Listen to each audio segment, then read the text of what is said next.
Ici, le philosophe jovialiste André Moreau. Un de mes amis qui avait suivi mes conférences pendant une dizaine d'années, et il venait d'Espagne, m'a dit que son fils allait aller faire une expérience là-bas pendant une couple d'années.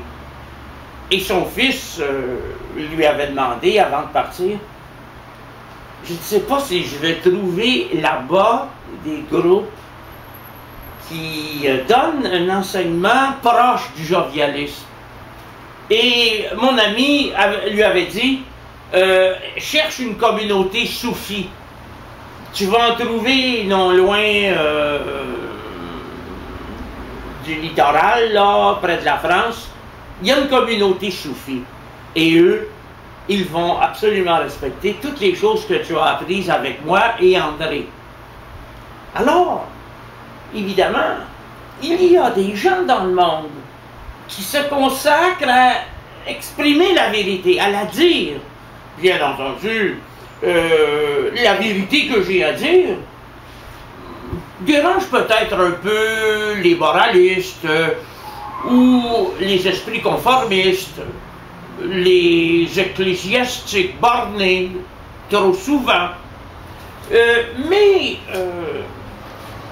ne confondons pas la vérité, par exemple. Supposons qu'on apprenait là, un immense scandale croustillant sur la vie intime du président des États-Unis.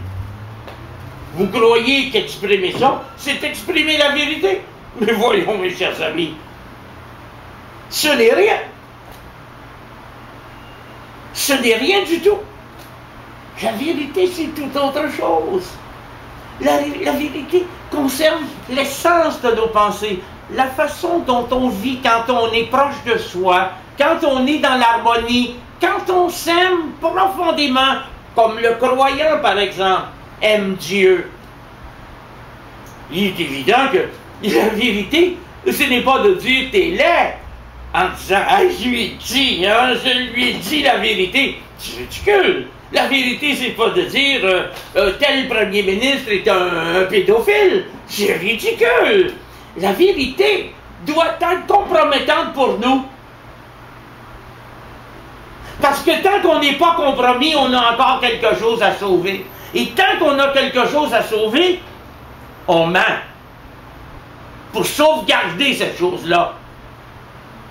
C'est la raison pour laquelle je suis bien d'accord avec le mot d'André Malraux, que je cite de mémoire, là, on me pardonnera si, à un mot près, la citation n'est pas nécessairement juste.